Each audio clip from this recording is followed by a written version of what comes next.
What is the most powerful trait we have? You need power, speed. Let your imagination do the rest. Dr. Steelhammer, Vladimir Klitschko, and Dr. Iron Fist, Vitaly Klitschko, Shannon the Cannon Briggs, and Butterbean, Cruiserweight King Jai Obataya. Boxing King Media here with Spencer Fearon. Spencer, hope you're well. Did you have a good weekend? I did. I had a really, really good weekend. Yeah, it was very, very good. My girls kept me up watching Bugs in Malone. So yeah. Okay. What you got on in the background? You've always got something on in the background, but what fight you playing today?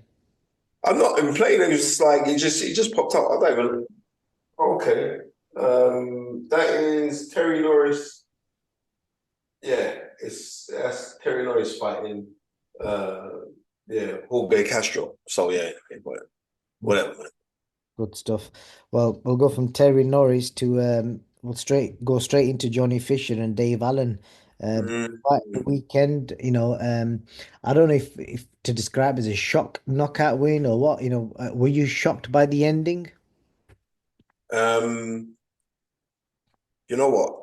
I should have studied the first fight, and I didn't. I didn't get to see the first fight properly. I got to saw the last few rounds of the first fight. I saw the knockdown, and everybody was screaming that it was a grotesque uh, uh, um, robbery on the side that Fisher should have not got that decision. But I like Johnny Fisher. He's a very, very nice guy. But that shouldn't dilute the fact of um, you know, he's fighting ability. But if you look at him, he's such a nice guy that you only want to see good for him. I'm just gonna be real with you. He's really, really that guy. And my heart goes out for him. But I also got to congratulate Dave Allen, because Dave Allen put in a very veteran-like performance, and he came in like a little bit of the James Toney in there. You can see him shoulder rolling, how he's throwing back the shots. But people have forgotten that Dave Allen was an accomplished amateur. You know what I mean? He's on the GB squad. You don't just get the GB. You know what I mean? He sparred everyone as well, amateur and professional. So I think we kind of overlooked him. I have to admit, I overlooked him because I know, like, when he doesn't come in shape, like when he went in there with Fraser Clark, and he's not motivated. But now that he's teamed up with Nigel Travis and with Jamie Moore, we're seeing a different animal at this level, right? And I think what I like about Dave Allen, he's actually realistic about it. But you know what? A fight that I'd like to see. I'd like to see Dave Allen versus Richard Rackport. You know what I Oh, mean? I'd like to see that. a lot of people are suggesting Dillian White rematch. Well, you know what? Dylan is all about business. I don't think that would be financially viable for Dylan White at this present moment. Um, so no, I wouldn't. I wouldn't. But I get why they're saying a Dylan White rematch. Okay. Um, you touched on it there, the James Tony side of things. I actually did jokingly, well, I wasn't joking, I meant it. I did say to him there were shades of James Tony because I picked up on some of the moves he was doing, and it was Yeah. something of James Tony's library. And he said it's more like a 47-year-old James Tony fighting Lucas Brown in Russia. Well, at least But regardless, yeah, the old tricks that he was demonstrating is. But that's come because he's got vast experience. I didn't expect him to do that. I really and the next. This is just imagine, yeah. I'm going to keep this thing 100. Just imagine, yeah, if that was Ben Davison at the press conference, right? And when the question's thrown to him, and he was training Johnny Fisher, and he said, "It's all about the money," and then that performance was to happen, people be crying for Ben Davison right now to be sacked. I'm not saying anything bad about Mark. I've known Mark since teenager days, right? Mark, good people. But could you just imagine? Mm. Even worse, could you imagine? Could you imagine if it was Tundi in his corner? He said, "Yeah, it's all about the money," and then they'd be murdering Tundi right now on social media. You know what I mean? And this is the hypocrisy of casual fans. What do you think went wrong for Johnny? Because I saw a few like different opinions. I think some people are saying that for his size, he should have imposed himself more, maybe fought on the front foot rather than trying to box him the outside. But how do you do that against a guy who's deliberately coming heavier? He's been eating junk food, crisps and Coke and popcorn, he said, and nachos to pile on the extra 2 pounds. I would say with Johnny Fisher, I didn't see a committed jab. It wasn't committed. But remember, he's relatively new in the game. So certain times he could go out there and have crash bang wallop. I would have rolled the dice. And I would have tried to go crash bang wallop with Dave Allen, because when going down the stretch, Dave has been in with really good guys, man. Lewis Ortiz, Dave Allen's been in with guys where he's always been the underdog. You know what I mean? Like most of the majority of the time, he's been the underdog, and now it's kind of switched a little bit, especially after the last performance. But everything's always been reliant on his temperament, what mindset he's in, and we can see like a good Dave Allen with a good mindset. He's a problem, and also he's very, very well versed. He's well accomplished in his experience. So when people say, "Oh, he old man him out of it," he literally did old man him out of it simply because Johnny Fisher. Similarly, which I said, like similar to, we had a heavyweight in the 60s called Billy Walker, and he was the first guy that I ever heard of being called the Golden Boy, because he was Billy Walker's British fighter, right? He was a decent amateur as well, box for England, and he would so used to like knocking out guys. But as soon as you stepped him up, then he come a cropper. Like he fought Carl Mildenberger, he fought Ali for the world title. He fought Henry Cooper, he lost. When they stepped him up, then he'd come a cropper. But if you kept him at a certain level, and because he had amazing pulling power, and I was kind of seeing like a similarity between Johnny Fisher, because Johnny Fisher just bringing the crowd, but Johnny Fisher's also he's a really, really nice human being. I mean, he's a lovely, lovely guy. So I don't want to say nothing bad about him. But what I am saying is like there's certain things I would have liked to have seen him be imposing, because how tall is he? What is he? 6'6", 6'7"?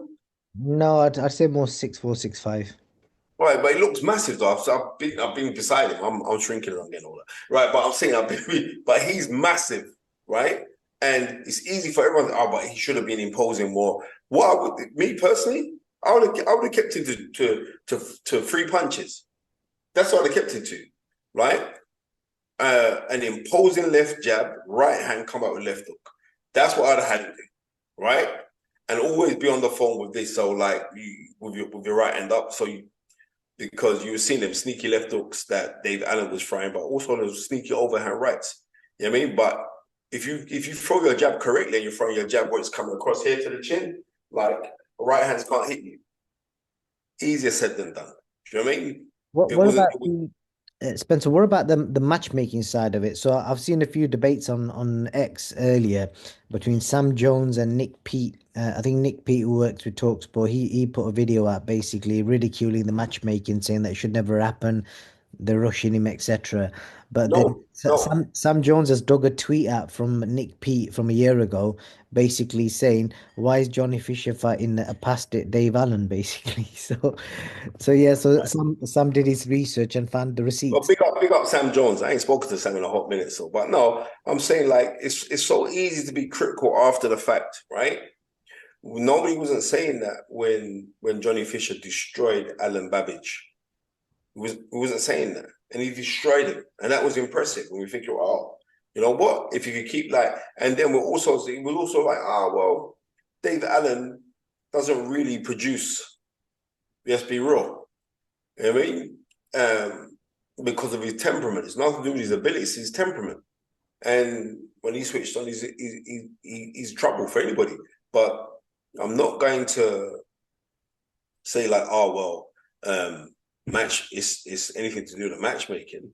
But me personally, if I had Johnny Fisher and seen that the life and death that he had in the first fight, I would have swerved Dave Allen, knowing that he's such a commodity, how he sells his fan base. I would have swerved that a little bit and then a couple more, then go back in there. That's what I would have done. But, you're thinking, well, the Zone would have put on good shows. Eddie Hearn must have put on good shows. And unfortunately came a cropper. What next for Johnny Fisher? Do you think you should stick with the same team? What kind of matchmaking? What do you think? No, but you're saying like for him to stick with the same team. Why should he change the team? Right? Why should he change the team? Right? He just in there with somebody far more experienced than he, who looked at it and thought, you know what? I really do fancy this, and I'm gonna get in shape, and I'm gonna train. And also, you know, if I know I can hit you and I can hurt you, like he did in the first fight, hit you, hurt you, floor you, then yeah, I'm gonna go for it. But there's certain things where like someone like Johnny Fisher doesn't need to be in a rush to come back, right? Well, I think the thing with Johnny Fisher is like he's been kind of rushed anyway in his career. I think right now what they should do with him is where he gets fine tuning and get him to sit with some old pros. You know what I mean? Get him to sit with guys who knew how to elongate the left hand, right, and snap it from when it was out of range. Then you can throw mid range. You know what I mean? Then you can throw a jab and slip. Then you can all these kind of things. So unfortunately, that none of that was demonstrated when he was fighting. So therefore, that shows that he's not being taught that, or if he's being taught that, then it's not registering. So I think he needs time just to sit down and say, well, let me try and recuperate. And I think that he can recuperate to a certain level. You know what I mean? I think someone like him, if he was to go on and become a British champion, I think that'd be superb for him. Right? But right now, all he's got to do is rebuild. And I mean, like I said, it's very difficult to say something negative about such a nice person. You know what I mean? Yeah, I second that. And then just moving on from Johnny to the lawsuit, we've heard that Frank Warren submitted against Chris Eubank Jr. for calling him a scumbag. They've settled out of court today. What do you think that means? It means that they sold out of court. That's Uh, what it means, who's paid who? right? What do you think's happened? Do you think Chris is Right, paid out? right. In settling, yeah? Settling is never when you think about it, like I've settled down. That means that your life was so turbulent and now it's all settled. You know what I mean? Obviously, on something like this, they've come to some form of amicableness between the two parties to say, right, let's just settle out of court. And, you know, Frank Warren is very, very good in court. I just want you to realize that. You look at Frank Warren's history, you study Frank Warren's history, and for the multiple years that he's been involved in the sport, over half a century, you have to realize that Frank Warren in court, he's only one guy to properly give him a whooping is being Don King, right? And even though that will happen, they're still mates. So Frank Warren's he's smart in court, and whatever's being decided. Frank Warren still don't like Chris Eubank Jr. Don't get twisted, right? But famous words of Mickey Duff, who managed the former undisputed welterweight champion of the world, Lloyd Hunnigan, in 1988 said, "We don't have to be friends to do business." Eddie Hearn has used that line recently a few times. Yeah, well, it was Mickey Duff that I remember first person saying it. Okay. Just be fascinating to know because I think Chris has shelled a lot of money out recently on fines and all sorts of things. I dread to imagine what he's had to pay out to settle that. Well, you know what? I don't really delve into man's business on financially, but it must have been something for it to be settled, right? And what was it? Frank Warren was suing him for defamation of character, right? Calling him a scumbag. Okay. Well, bloody hell.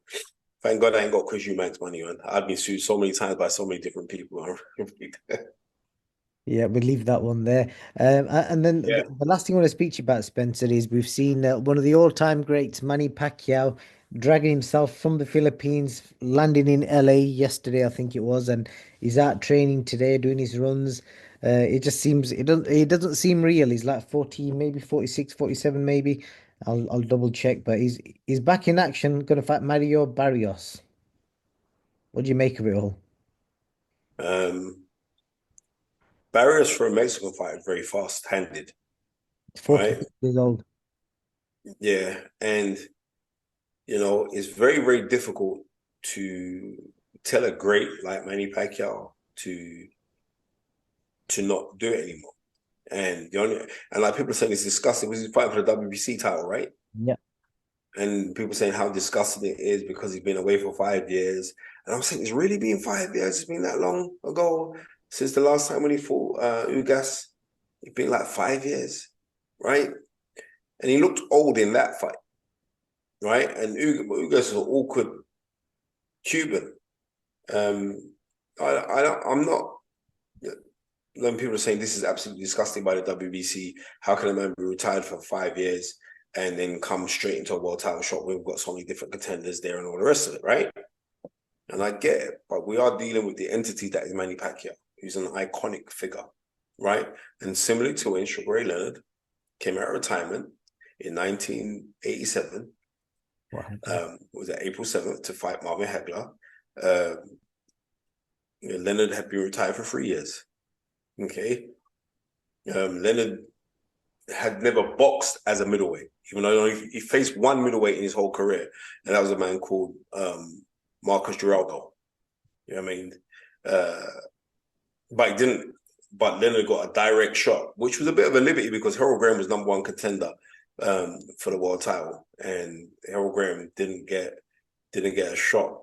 He was #1 contender for the WBA, but he ended up fighting for the vacant crown against Mike McCallum. But what I'm trying to say to you is, like, when you are that bigger entity, as Manny Pacquiao is, like, people are gonna do things because it's Manny Pacquiao, you know.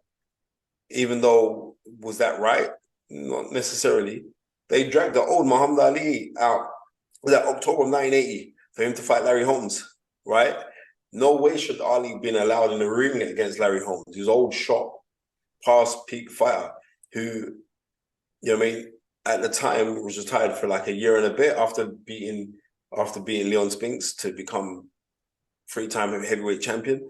But when you're a big name and a big star, you can things get navigated to you. You don't really have to go looking for them. They get navigated to you. Can I ask you, can you see Manny Pacquiao doing a Sugar Ray Leonard? No. Okay. I can't. Why is that? Because I'm going to tell you why. Because Leonard was 30 years old, right? He was 30. And back then, we were saying like 30 was like, well, but he was a well-rested 30 years old. Like Manny Pacquiao's 45 now. 46. 46, come on. You know what I mean? And the thing about it is this, I saw these like little exhibition fight. Remember he had that little exhibition fight in one of them Asian countries, right? He looked terrible then. So what makes you think that we're going to see anything better from Manny Pacquiao now? We're not, but you know what? One thing we do know for certain, like Manny Pacquiao can punch. You know what I mean? And when they say like, oh, well, like the last thing a fight loses is punch. But Manny Pacquiao's punch was also based on a lot of speed. Manny Pacquiao looks really old, and that's the truth. It was like watching him, he looked slower than Nelson's column. Just looking at his here, when you show me his shadow boxing like he's back in the gym. My major thing is that I hope that Manny Pacquiao doesn't get hurt. Barros is a very, very decent fighter, so you know we shall see. Indeed. Let's see what happens. There'll be plenty of talking points because that July 12th is a crazy day for boxing. A lot of fights all up and down the world. That's not really expensive. Unless you got anything else to add, we'll catch you next time. No, nothing at all to add. I don't want to put your channel into any trouble. You know what I mean? But in closing, big up Gary Lineker. Later. What is the most powerful trait we have? If you need power, speed, let your imagination do the rest.